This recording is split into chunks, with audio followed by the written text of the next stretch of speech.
Roy, thanks for coming on. Appreciate you taking the time to have a conversation with me. Would you mind telling us a little bit about yourself before we get started? First of all, my pleasure. I think it is the first interview I'm doing in English regarding my podcast and everything that I'm doing. So thank you so much for the invitation. My name is Roy. I live in Israel, in Samaria. And as you can probably tell, I'm not a Native American. So I have what we call in the industry bad English. Nevertheless, I will do my best. I have a PhD in computer science. I wrote 4 books regarding motivation, intelligence, learning, how to excel yourself. I think that I lean towards the conservative side, but not on the political spectrum, but on the philosophical spectrum. And in this context, what I mean is that I tend to put the responsibility on the self. I want people to improve themselves and not, to count on the government, to count on society. If you want to improve yourself, change yourself. The power to change is within yourself, which is extremely important to me. And this is why I have my podcast and my YouTube channel where I speak about science, education, about how to better yourself with knowledge. Cool. Tell me more. What do you do on your podcast normally? What was the most recent thing you've talked about? And this is a funny story. The podcast started, I think, in the COVID pandemic, and my wife, she has a big green screen studio because she is a photographer and an editor for the government, and she told me, we should do a podcast. And I told her, we live in Samaria. No one will come to Samaria for a podcast. And it is a silly idea. And nevertheless, she constructed the whole thing. And when the COVID pandemic started, by the way, I also used to be a magician mentalist. And all the shows, all the events, all the gigs were canceled just at once. And I just sat in my home, very lonely, had nothing to do, absolutely nothing to do. And I started, okay, what can I do? So I started speaking with some friends, and those friends became more and more important and more influential. And this is how I get to speak with, I think, the most important and influential scholars from all around the world. And what we discuss is science, philosophy. Part of it is religion, artificial intelligence, chemistry, physics, all the good stuff. I'm truly privileged to speak with those people. Cool. So what is your position on religion and Judaism? First of all, I'm an Orthodox Jew. Like Remer used to say, I think in one of the episodes, told Seinfeld, old school. I'm the old school Orthodox Jew. And I think that this is my perspective. But I think that in Israel, and you live in the US? Yep. So I would think it's like a modern Orthodox because, I'm on YouTube and I'm engaged in the university and I conduct a very modern life. So I guess we don't have the term modern Orthodox in Israel, but I think that this is very similar to what modern Orthodox is in the US. What is modern Orthodoxy? I think that modern Orthodoxy is to keep both ends of the rope in one perspective or in one end to gain and to benefit most of what technology and Western society has given us, which is not only technology, but I think science. Yes, science, women's rights, etc. All the good stuff that Western society has given us. And on the other end of the rope, to stay loyal to your faith and to your tradition as a Orthodox Jew, as a practicing Jew. I would call it as a practicing Jew. Do you see there's a conflict between having orthodox positions and science, say? This is a very good question, but I will give the short answer and then the longer answer. The short answer is no, and this is why I'm here. I think that the short answer is definitely no. But before I keep before I'm uh, giving the long answer, I just want to say that I've never participated in those kinds of debates because I really believe in everyone should do whatever he wants, and I really don't into convince people of one thing of or another. So this is extremely important. And the other aspect of this is that my ability to present or to communicate my beliefs in English, I think is somewhere limited. So I will do my best, okay? But again, I'm not into this. I'm not usually go into those kinds of conversations. And when I think your assistant emailed me and say, would you like to come to TJump? I say, it's like a debate, atheist debate, and I'm not into this. But then I watch your YouTube channel, and I saw that you interested in an Instagram girlfriend, and I thought, oh, this is a great guy. I want to speak with him. So I really don't care, and I think that the longer answer is no. But yes, usually people think if you consider Genesis, for example, to be a book that represent science, there is a very big difference between science as we know it and Genesis, what we call I think, in the US creationist. I must tell you that I've never, and this is important, I've never met any Israeli creationist to the extent of what you consider creationist. I just came across, 5 years ago, I came across the notion of creationist, and I truly understand what that means in the US. I said, wow, I have never met someone like this. Never. Yeah, they're pretty interesting. Take the Bible more than literally, I guess. Think the world's 6,000 years old. It's very interesting concept. So, what are you talking By the about? way, I think that the 6,000 years, the 6,000 years is correct, but the idea is, where is the starting point? The starting point is not the beginning of the universe. I truly believe that this calendar is the calendar is true, but the first point of this calendar is not the beginning of the universe. Is when the father, I don't know how to say it in English, but Adam had three children. I think it was, I don't know, again, sorry, because I don't know how to translate into English, but it was Cain, yes? Abel, Please help me. Cain, Abel. Cain, Abel, and then the third one, the Shet. So from the birth of the father of Shet, we count approximately 6,000 years. But it's not from the beginning of the universe. So, do you think they literally existed, Adam and Eve, and Cain and Abel, I Abraham? wanted to believe, I really don't. First, I don't know. First, I don't know. The concept of Adam, just a second. Adam and Eve, I don't know if they truly exist. I teach a Guide for the Perplexed, which I think is the most important Jewish philosophical book written in the Middle Ages. And Maimonides itself said, guys, it's an analogy.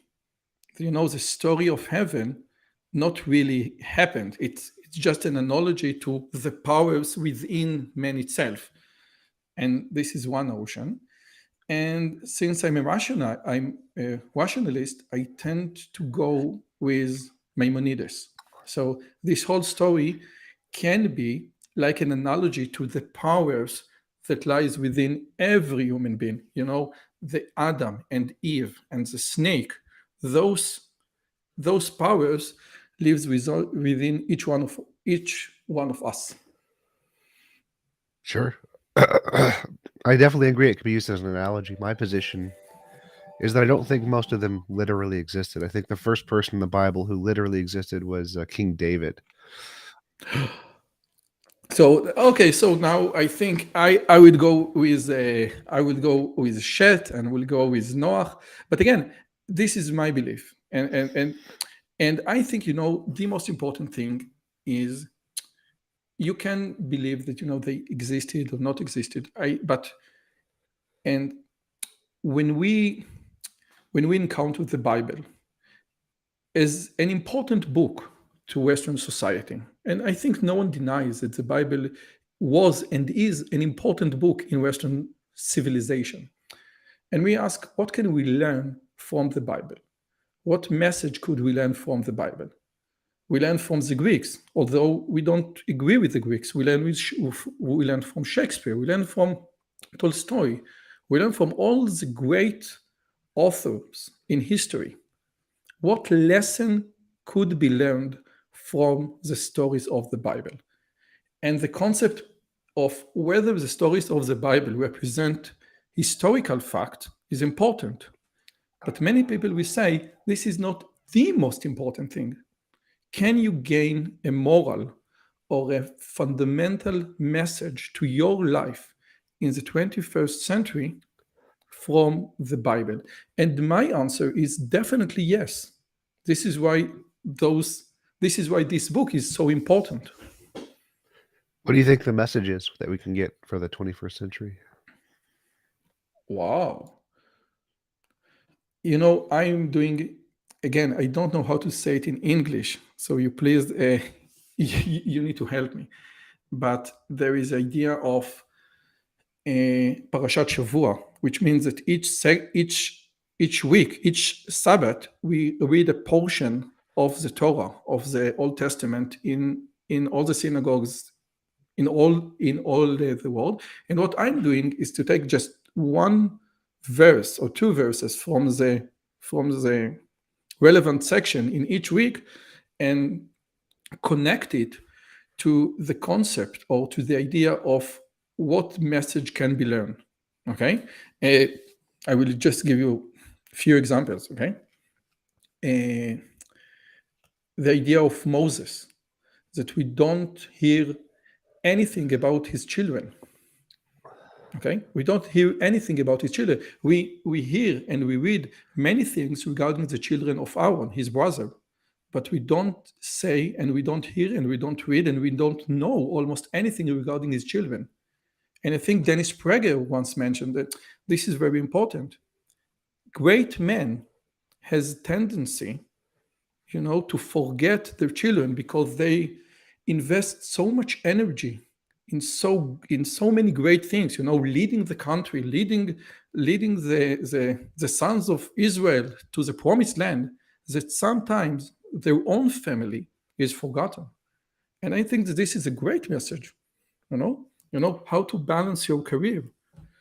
Many messages can be learned from the Bible, from the Torah. Many messages. This is why it's so important. This is why you read the classical thing.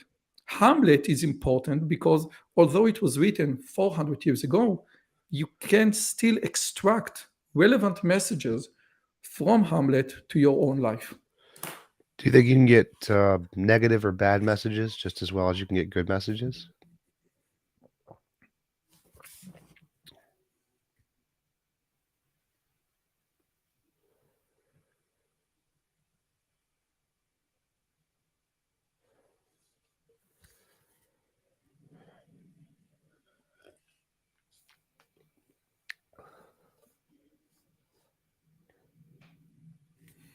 This is a good question. I don't know how to answer it. This is a good question. This is a truly good question. I really don't know how to answer it.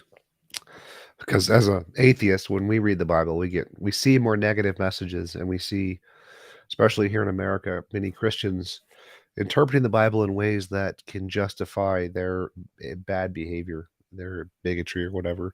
So, like, one of the things that's obvious is like the Bible tells you how to treat your slave. If you could beat your slave, as long as it doesn't die and recovers in a few weeks, he's fine. Doesn't matter.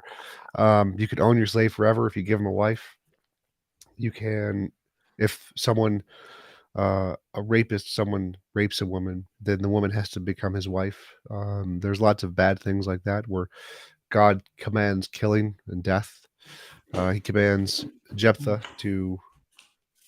makes a promise that when he gets home after he wins a battle, he's going to sacrifice the first thing that comes through his door, and it's his daughter.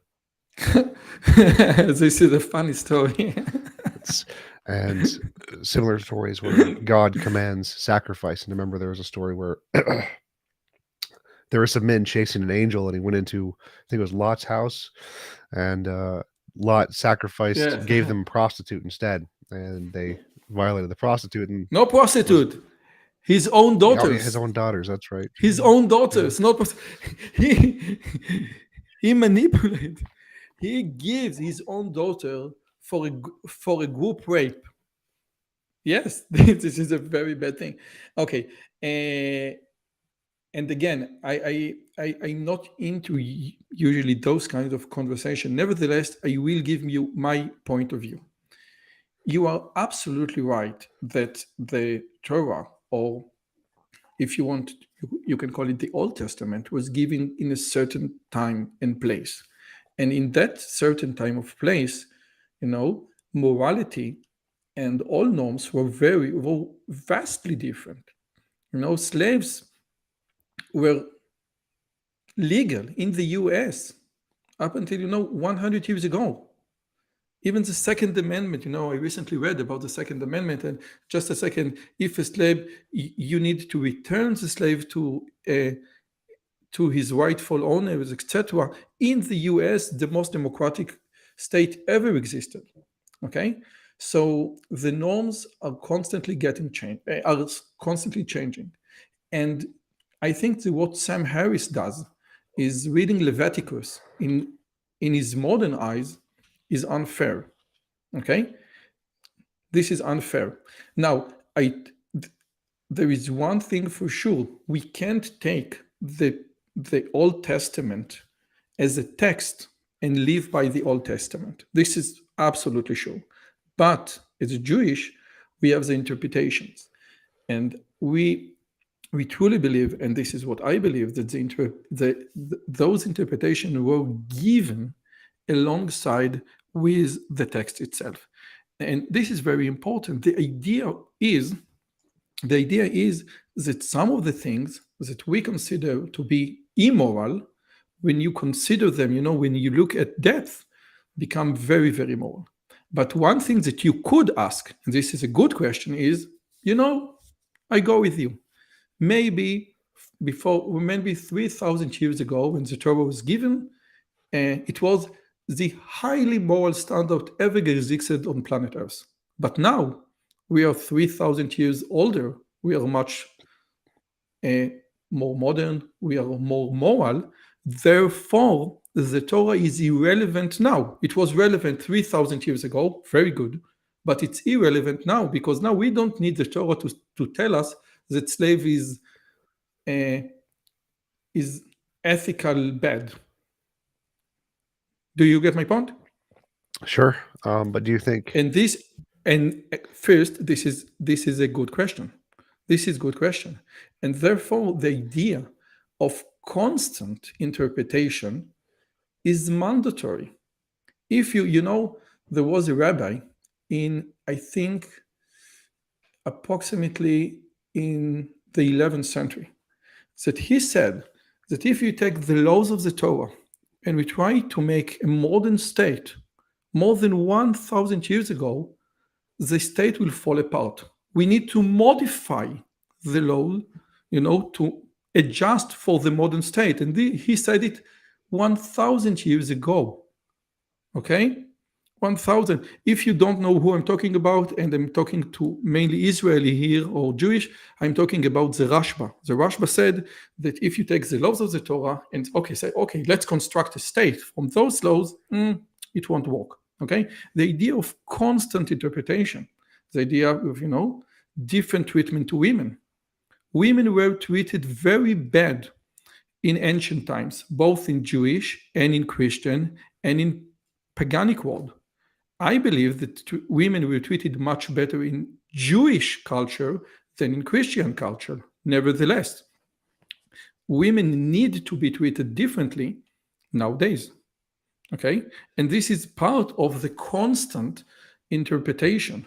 What we get is just the gist and some way to and the method to interpret the Torah for every generation. I think that goes to my main question because you said that the benefit of the Torah is the fact that we can get values for modern day society.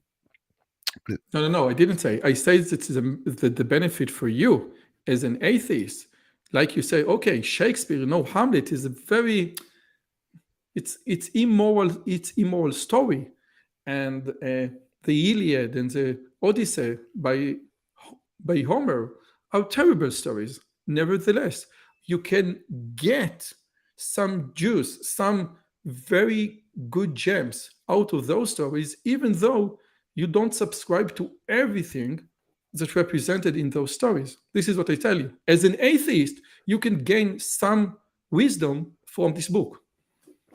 Sure, but it seems like what we do when we get wisdom from those kinds of documents is that we impose our modern values onto them and try to read the important or the good bits in by taking the fact that we have to reinterpret it with our modern lens. But it seems like the book as a document could be improved. It could be better. It would be more moral if it was more representative of our values today than it was of our values back then. Um, would you agree that the book could be more moral, that it could express a more moral way of life than what it does? If you I can say, I think the following thing, and this is very important because I'm not speaking in the name of Judaism, I'm speaking just in my name. Okay, it's very important. Okay, I'm not trying to represent anyone, and again, some of the things that I wanted to speak about, was about intelligence and the idea of how uh, how intelligence, I think, correlates very well with what we just spoke. But if your question is, if the Torah were given now, would it be different? So my answer is definitely yes. Definitely yes. The idea of slaves would have been different. Very yes. Now we can say, that modern high tech employees are like slaves, but they are not like slaves. They are like slaves in some way. It's like Nassim Nicola Taleb once said, the main difference between modern slaves and ancient slaves, that ancient slave didn't had to suck to the boss, to be nice to the boss. But yes, if the Torah would have written nowadays, if it would have written differently, yes. It doesn't mean, from my perspective, that the Torah is not internal. Well, from my perspective, I would think that if there was a book that was written by the creator of the universe, he could have written something that was timelessly good. Like I think that he could have added like What is timelessly good? Give me just one thing that is timelessly good. There is a great quote by Justice Will Want that if you take all the things that in some point in Western society were holy to one group, and take out all the things that in one point in Western society were very bad for another group, you will end up with an empty jar. So, what can you say that one thing could be internal, no matter what the context is? don't own other human beings as property, don't rape, don't force people to do things they don't consent to doing. Those all seem pretty timeless. As okay, so let's take one by one. Don't rape. I think it's a very good idea. It's a very good idea. Let me just tell you that in Israel, the law about a husband raping his own wife was only changed 20 years ago in Israel. I don't know what's the matter in the US, but in Israel, and I think in other Western societies, the idea of rape was was irrelevant to the husband until much recently. This is one thing. So we didn't get the idea of don't rape up until 20 years ago in the context of husband and wife. This is one thing. And don't force anyone to do what he doesn't want. I'm a I'm a teacher. I'm a teacher at the university. I have 4 kids, This is BS. You always tell people, you always force people to do things that they don't know. And sometimes it's good, sometimes it's not. Life is complicated, life is complex. Sometimes you want to enforce people to do what they need for their own good. Okay? Oh yeah, for sure. I think if there was a creator of the universe, he could have told us what the correct moral way was from the beginning. So he could have just said, rape is always wrong. He could have just given us that as a doctrine. Owning humans is always wrong. And the perfect moral way of being would be a way where no one was ever forced to do anything they don't consent to doing. I think if there was an ultimate creator of the universe, he could have written those principles into a book and it would have been timelessly You true. have kids? No. Not yet, not yet. Okay, not Yep. yet. But the idea is, okay, let's take your idea, which I think is a great idea. Okay, let's write on a piece of paper the most important fundamental internal thing, and say, okay, this is what we need to strive for. This is great. But I think, and I have kids, it doesn't go like this with kids. You need, if your kid is in just one level, okay, you can't say, okay, just learn calculus. Okay, just a second, let me learn the multiplication table just one by one. Let me do addition, subtraction, multiplication. Okay, and the idea is that what we think is the humanity always better and excel and become from just a second. Where is the camera? Oh, this is the camera. Okay. And human rights. Magna Carta was invented 1,000 years ago. Human rights as Locke, Montesquieu were invented or formulated in the modern sense 300 years ago. If we see the progress in humanity, you can't go to the Cro-Magnon 30,000 years ago and say, okay, this is what you should do. Don't kill your other.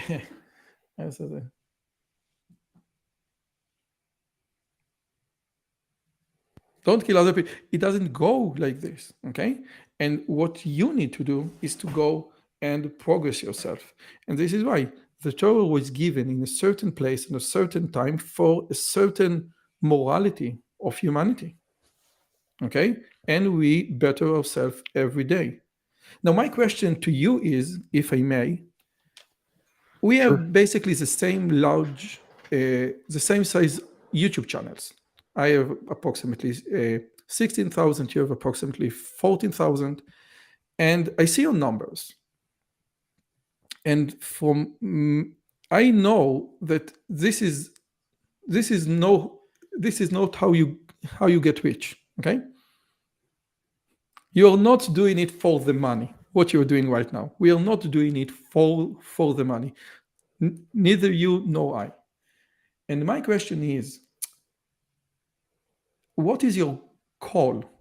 Why are you doing it? Why do you invest so much time and energy in this channel? I can tell you why I invest. I want people to learn more, to know more. I want people to use knowledge and science and online courses to better themselves, to conduct a better life. This is my call. And my question is to you, what is your call? The money's actually a big part of it for me. I do make a decent amount of money on this, but Okay. So I canceled my question. I'm sorry. well, it was a good question. So my other motivation is to promote my model of morality. I believe there is an objective morality, and I think that the best way the world could be would be a world where it's impossible to force anyone to do anything they don't consent to doing. And my goal is to try to promote that idea of morality and to try to make the world closer to that extreme as much as we can. So I'm working on trying to start a 501c nonprofit church to provide affordable housing to people because that's the best way to make people more free, have less obligations, to have less housing costs because that's one of the biggest costs in America, at least for people that they don't really want to have to pay. And so my goal is to promote my morality and try to make the world as close to the best of all possible worlds that I can. Okay, but you started with the money, which is great. Okay, because my numbers, and I thought your numbers, because okay, it is maybe PayPal and Patreon, which is very important. The idea is uh, it's like in the cave story of Plato. You want to get people out of the cave. Okay, you want people to see the light. This is what I thought is basically the idea, the premise. Sure. By the way, I don't believe in objective morality. Oh, really? I no, just a second. I don't believe, and this is very important to distinguish. We have we have moral atheist, and we have immoral theist. We have this, we have good people and bad people in all sides of the spectrum. My idea is that the intellectual justification for objective morality is very hard when you don't have God. Now, it's not just me. I think that many people say, and I heard some Harris arguments that you can, extract morality from reason, and I think even without Hume that you cannot derive out from an is, that Sam Harris is not convincing. He's a So, great man, but he's not yeah, convincing. yeah, I don't like Sam Harris's well-being model very much. But so, why do you think that morality would be harder to ground under naturalism than a god? Why do you think that a god could do it when a natural force couldn't? What do you mean by natural force? Just anything. So, like a platonic object, a priori abstract. There's lots of different potential things that morality could be. Instead of it being grounded in God's nature, it just could be grounded in the universe's nature. Why would that be any less real? Just a second. Before we move on, I think that some of the things that we speak about, we say the word God many, many times. And usually when I debate secular people in Israel or atheists in Israel, my my most quoted sentence is, the God that you don't believe in, neither do I. Okay? So if God for you as a concept of Michelangelo in the Sistine Chapel, the big old guy with the purple dress, I don't know, and this painted everything, and God is like the guy from the bank that you pray to get the parking spot in the middle of New York.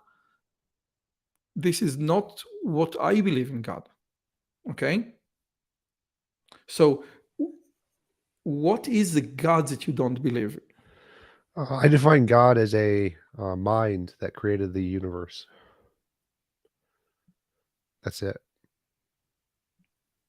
Okay, and from your perspective, the the blind watchman, like the Dawkins argument of everything in reality came to existence out of randomness. This is basically the idea. I think it was determined by physical forces. So randomness could be a part of it, but I think it's determined by physical forces. And where do the physical forces came about? Quantum fields. Quantum fields are the fundamental thing in the universe. They are uncreated. They exist outside of space and time, and they created everything else. So it's like there is a great. Are you familiar with a guy named Terence McKenna? Terence Yes. McKenna, he Yes. introduced the concept of I don't know this Funkens. This just a second. Frankenstein, No, no, no, no, amalgamation. no. Hallucination. And he said that modern science, based off the principle of give me one miracle and I will explain everything. And the one miracle is that the whole universe with all existence and all the forces and all the physical forces where just pop out of existence in from nowhere, and from that I can explain everything. And if I say, if I would have said, what do you mean by quantum gravity that exists outside of space and time? I really don't understand what does it mean, because I exist in space and time, so it's very hard for me to grasp this notion. It's like that you believe in as a mumbo jumbo thing. Would you agree? No, I would not agree. I would think that we have evidence to indicate quantum fields exist. We have very good evidence to indicate they exist. And we can show that you can solve the mathematical equations for general and special relativity by removing time and space. Time and space are represented by lambda. It's an actual thing. So quantum fields exist in a different field. They're a different field. So space-time is a field. Quantum fields are a different field. So getting rid of space-time isn't really super impressive. We exist in space-time, but it's just one field. It's not everything. It's not required for anything to happen. It's just one kind of a field. And so you can have other kinds of fields. And there's a large body of evidence that indicates these do exist. But what do you mean when you say field? I major in physics, and you need to, we need to have assumptions regarding all the things. It's like, the multiverse or the multi-universe theory in quantum in quantum mechanics. What do you mean by that? What do you mean? I will say that, the idea of a mathematical formula, like the Pythagorean triangle, okay, exists outside space and time. Okay, this is great. But this is not say nothing about reality. When you say quantum field, and when you say, okay, those fields and the laws, the physical law derived from those fields exist and continue to exist and be the same today, tomorrow, yesterday, I can ask, why? Why should they be the same? Why should the same law applies to the chemical element in my finger and the farthest galaxies in the universe are the same laws? And this is a good question. It's not me possessing this question. Many great physicists propose this question. I think it's a good fundamental question. Would you agree? Sure. And the answer is, I don't know. There's what I define as a quantum field is an actual object. It's a physical object. It's not just a mathematical formula. So it's not abstract. So it's outside of space and time, but still a physical object because it's a different field. Space-time is a field, and there are other fields, and they equally will exist. But physical objects cannot. But just a second, physical object cannot exist outside space and time. No. Sure it can. Why wouldn't it be able to? I think you're confusing space and time as being all things, but space and time are not all things. Space and time is one kind of a thing, and there are other kinds of things, other fields that are not space-time fields. So there's lots of different fields. Space and time is two kinds of fields, or one kind of field. And there are other kinds of fields that are not space and time. They're different fields. But they're all physical fields. They're all physical things. Not like abstract objects don't exist in fields. They don't exist anywhere. But there are different kinds of fields. Space and time is one kind of a field. And then space and time can be results of other fields. I read now the comments. For one said he studied physics and he liked the idea of personality outside of space time better than a field. Okay, dude. By the way, I don't like the idea of personality. This is exactly what I said. But from those comments, I see that our audience right now is basically atheist. It's like a wrestling debate. Let's go for the theist. And mumbo jumbo. It's the idea of. I really try when I try and when I conduct conversations. And you're great. By the way, you're great. You're doing a great role as an interviewer. You're really great. But the idea is, I truly want to present, the other perspective. And from what I see, and I read the comments now and I read the comments on your YouTube channels, it is like, okay, let's see how we can destroy all religious argument. And I think that we lose something because we don't talk. You already convince. You convince the already convinced. You get my point? I guess so. Like, if your goal was to try to educate the audience on new things, that would be true. From my perspective, my goal is to challenge all ideas to learn more about them. The way I learn is by challenging ideas, trying to deconstruct them, and if they can't be deconstructed, then I find them more compelling. And so the way I learn about something is by trying to deconstruct it. And if I can't, then it is usually a better idea. And so, as opposed to simply presenting information, the way I try to evaluate it is by seeing if I can find weaknesses in it, poke holes in it. And it's just the way I learn. This is great, and which goes back to the refutation theory by Karl Popper. But I had a talk with Rupert Sheldrake uh, on on the podcast, and he wrote a book named Science Set Free. And in this book, he said that science is stuck in dogmas, and he presented 10 different dogmas. For example, that the laws of the universe, the constant of the universe, are always constant, and he is not religious in any way, shape, or form. But he said, listen, we have evidence that the speed of light was changing dramatically in the 30s and 40s. In effect, nowadays, the speed of light is defined by the matter is defined in the terms of speed of light, which means that if the speed of light is actual changing, we will never know it.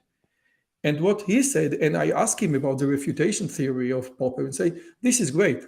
But when you encounter a new idea, before you try to refute or weaken the idea, just try to understand the idea as much as you can. The refutation theory of the refutation process is great, really, really great. But before we do the refutation, let's see, let help me strengthen your argument. And one of the guys on the chat said, your guy doesn't have a personality.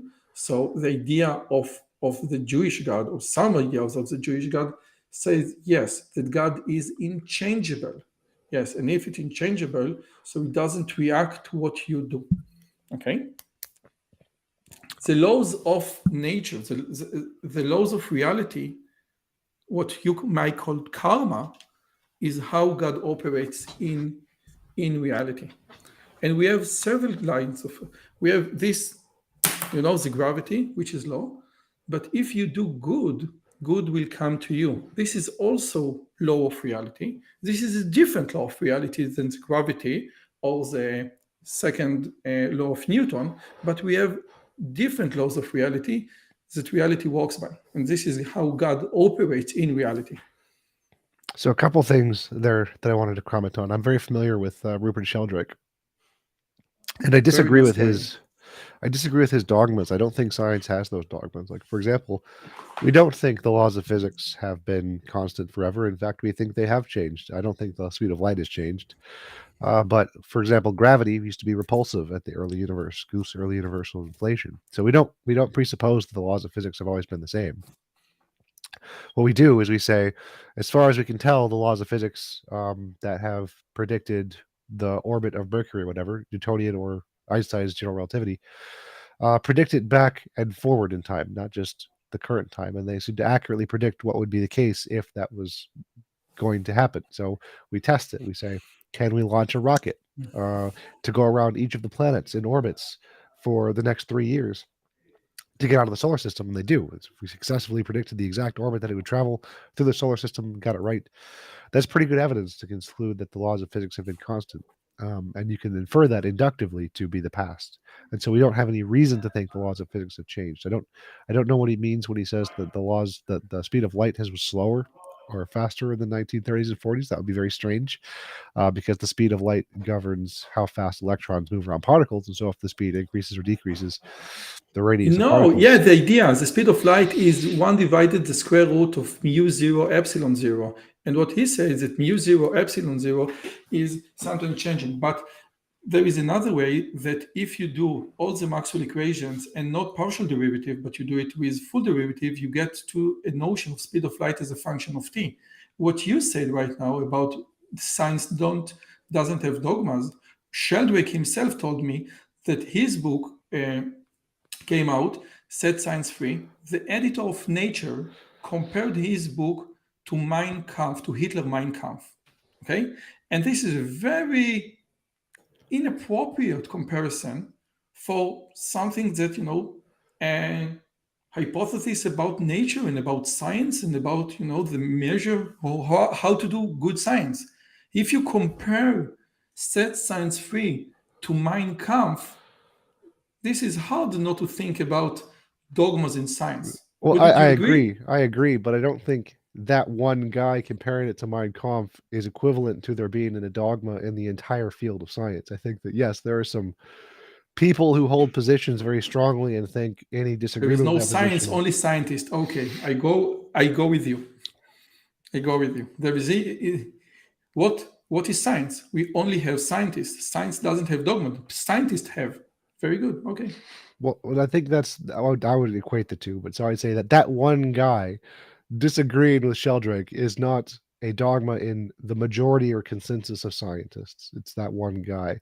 I don't think there is a consensus of dogmatism, because I think that the whole point of science is very much like my point, is that we learn by deconstructing. So any worldview, any idea, they're all fine. You can start with whatever idea you want, but you have to have some method that could differentiate that idea from imagination. The method we use for that is novel testable predictions. You predict the future. If you can predict the future, you have evidence of whatever ridiculous idea you want. Doesn't make a difference what it is. Magical leprechauns. If you can predict the future, you have evidence of magical leprechauns. But Sheldrake and other post hoc philosophers essentially are just taking the scientific method and critiquing it, but have nothing to show for it. They can't predict the future. They don't give us any new information. They don't have any way to verify their claims. They're just post hoc claims, and post hoc claims are perfectly valid. Like you can justify anything with post hoc claims. You could say the whole world was created 5 minutes ago by a magical leprechaun, and it's consistent with all of the data. There's no way to disprove that, but there's no way to confirm it. There's no way to say, if this is true, here is some new information about the world we'll discover under this experiment. And that's why it's not accepted. That's why Sheldrake's positions are not accepted, because it's just one of the infinitely many post hoc interpretations of the data, but doesn't give us anything new to set it apart. And that's what you need to set an idea apart, is something new that we haven't discovered yet, some new information about the universe we didn't know yet prior to us knowing it. Then you have a reason to believe that your hypothesis is true. And the universality of certain laws, speed of light, gave us that. Consistency of gravity in space-time gave us that. All the Lorentz transformations gave us that. Quantum fields and the Casimir effect gave us that. And so in physics, all of those things that he's critiquing as these dogmas are things that have been demonstrated to be able to predict the future and get it right consistently. And his critiques don't have that ability, which is why they're not taken seriously. I don't think it's like Mein Kampf at all. I don't think his book is like Mein Kampf. I think his critiques are incorrect. I think it's post hoc reasoning, which is why I think most scientists don't take him seriously.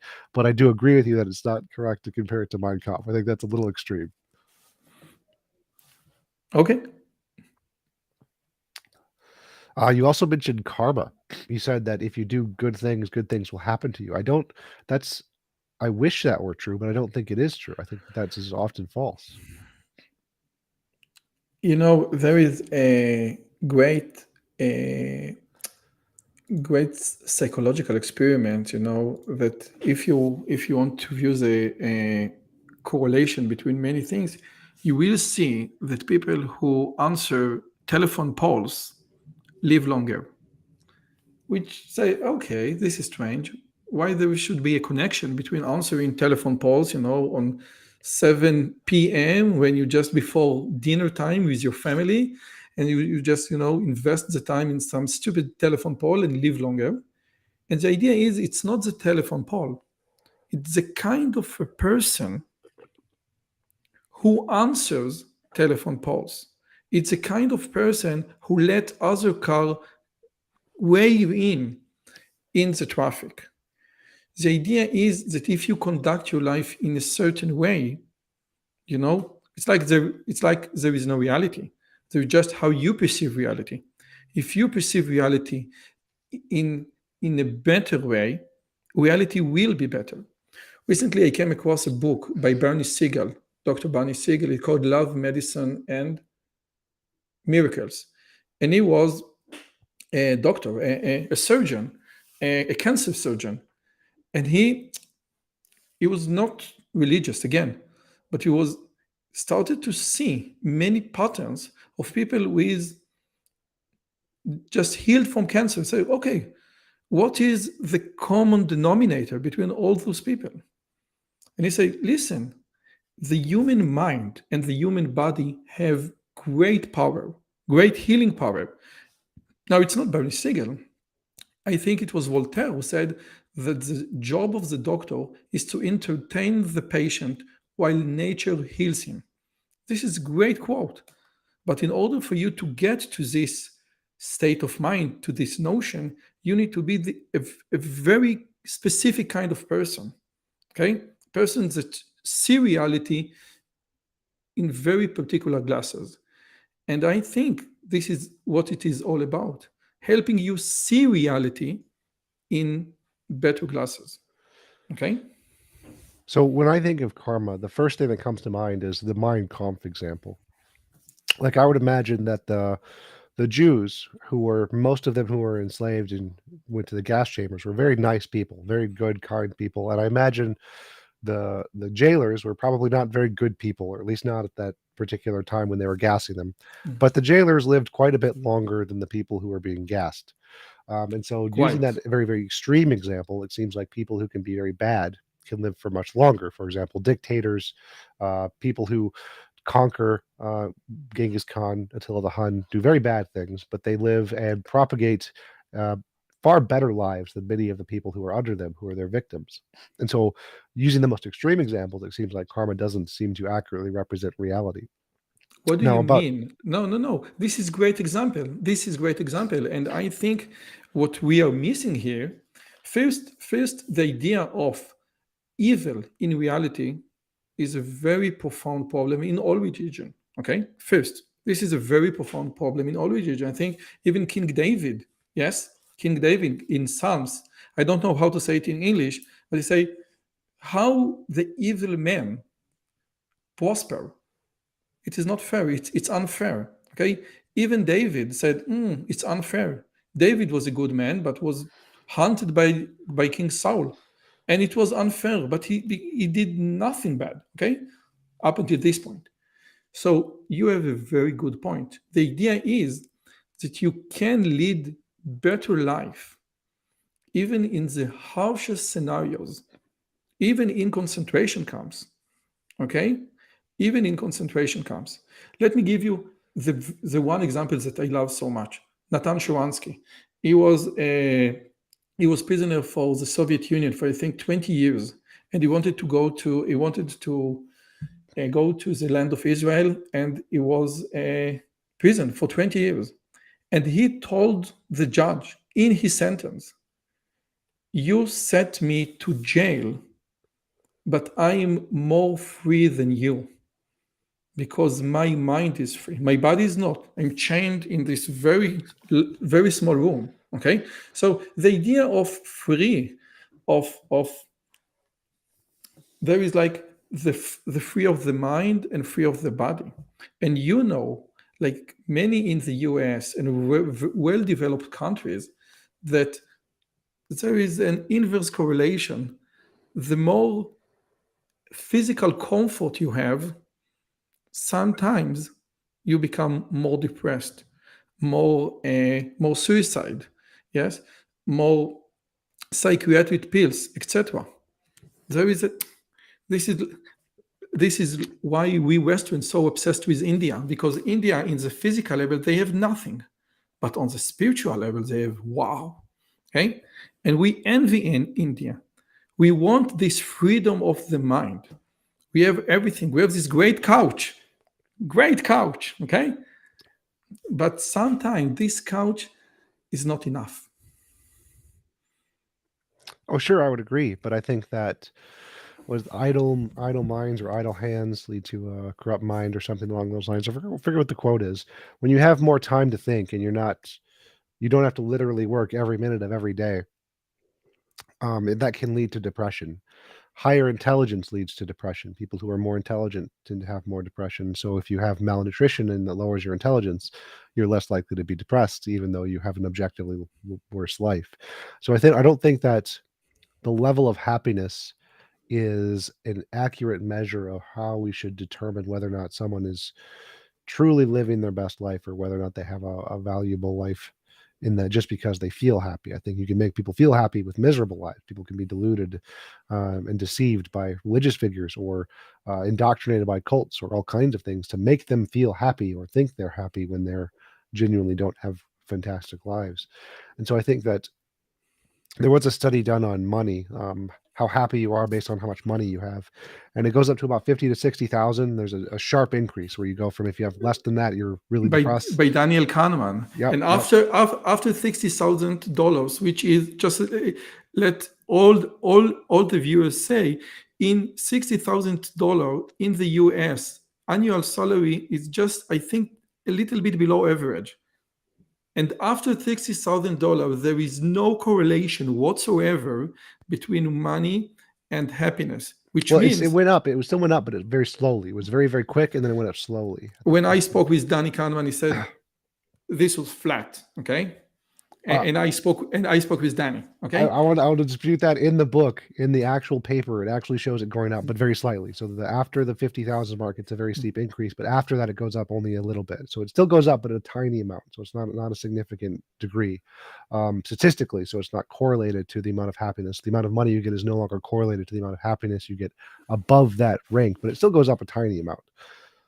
I think the most important idea that even your viewers and your listeners and all the guys on the chat can get is Western society, and we are part of Western society. I'm an Orthodox Jew living in Israel. You're an atheist, Christian atheist. You say Christian atheist? No, that's more like a Jordan Peterson. I'm just an atheist. Just an atheist. Okay, but you're not Jewish. No, I was a Okay, so Christian. I was a okay, Christian who became an atheist. Yeah. okay. So there is atheist, Jewish, and there is okay. Nevertheless, we are product of Western society. The two of us. We speak English. You much better than me, but nevertheless. And the idea of Western society is we focused on the self. Pico della Mirandola said, "Oh, you just look at the self." We start the Renaissance. Okay, we concentrate not on the deity, we concentrate on ourselves. But, and there is a great but, the concentration of the self gave us science, gave us technology, gave us many great things. But if you really want to pursue true happiness, you need to concentrate on the other. You need to just do good to other people. Now, you can debate what is good to other people, but intuitively, like in your rational morality or objective morality, we know what doing good for other people. You make other people like the focal point of your life. This is the only way one can pursue true happiness. And this is not like an objective to get to happiness. This is byproduct of meaningful life. Meaningful life, which means that you put the other, which can be your spouse, your kids, your neighbor, your society, as a focal point instead of you. I think this is a very important lesson. Would you agree? I partially agree, but partially disagree. But I also wanted to say, you said there was an hour limit on the conversation, so I wanted to check on your time if you have more time or if not, because we are at the hour mark. Yeah, 3 minutes. Okay. All right. So Okay. the way I would disagree is that I think that people are different, psychologically, biologically, and so I did a lot of.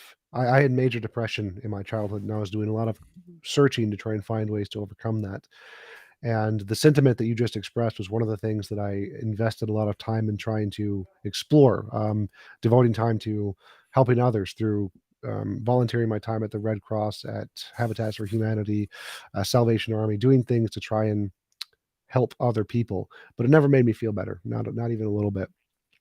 And so I think that it's wrong to generalize happiness to say that that devoting your life to other people gives people true happiness. I don't think that's true. I think it's true for many people, and I think that that's evolutionarily the case, that most people are biologically designed to get more dopamine from being around other people, specifically women and children.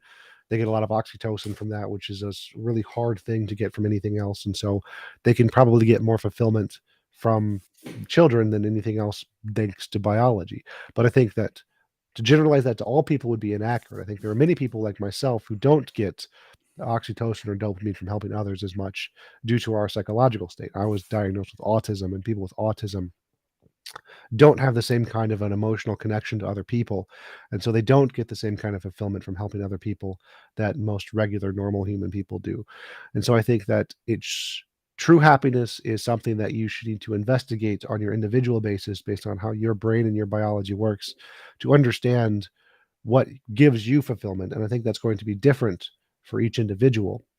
And I think that the journey in being able to explore that can lead many people down worse roads. So I think the freedom that we're given to explore in the Western society gives people the opportunity to make mistakes and to go down routes that make them unhappy, which is why there's more depression in many cases. Whereas in more societies where you're forced to work and you're forced to be with your family all the time, whether you like it or not, that will actually make more people who like families much happier because they enjoy being around more people. Whereas if they had the freedom to go and live on their own, they probably would be less happy while they were trying to discover what they valued. And so I think that even though being forced to be in a family situation may make more people happy in general, I think the freedom to explore and discover for yourself what you truly value is a higher good, even if you use that in a way that leads you to be unhappy. I think the freedom to explore is more important than simply the fulfillment of being forced to be around people, which will inherently make you happy due to your biology. Okay.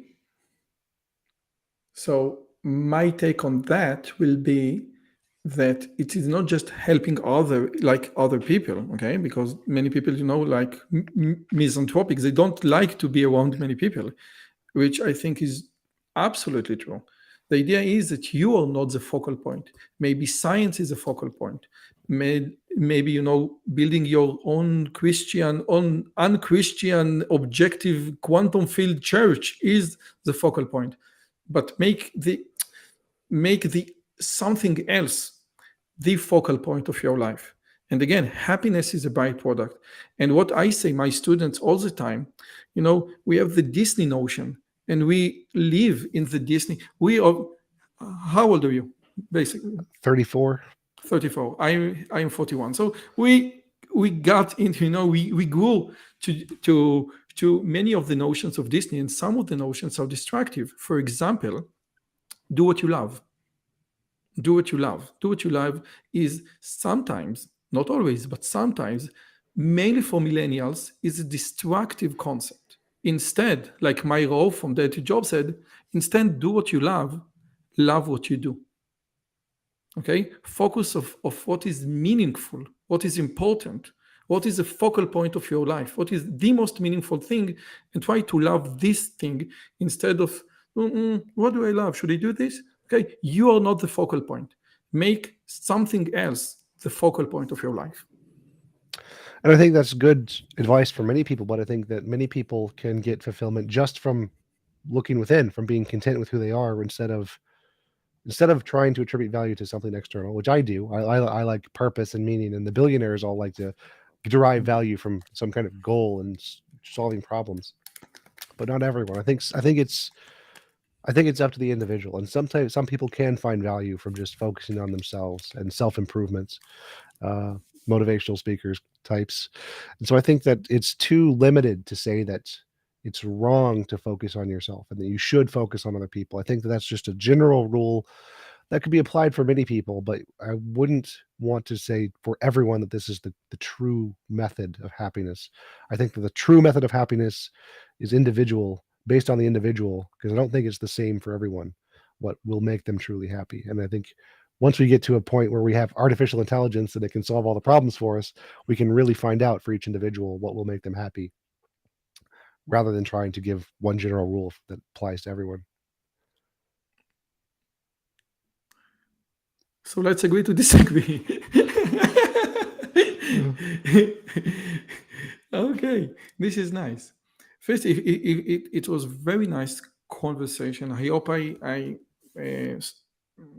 succeeded in articulating myself. I know I would do it differently in Hebrew. Nevertheless, Don't worry, it was very fun. Your English is better than most English speakers, so you're fine. Okay, this was fine. This was great, and I invite all of the commenters. How many people are listening right now? 160. Can you see it? 160. 160. So I invite all the commenters to my YouTube channel, and I have many English conversations with many interesting people. Most of them are secular and atheist. Most of them are Jewish, because most scientists are. But most of them are secular and atheist. But we have many great, very interesting conversations over there. So if you want, check out my channel. Awesome. Thanks again for coming on. I really appreciate it, and I hope you have a wonderful rest of your day. Okay. Bye-bye.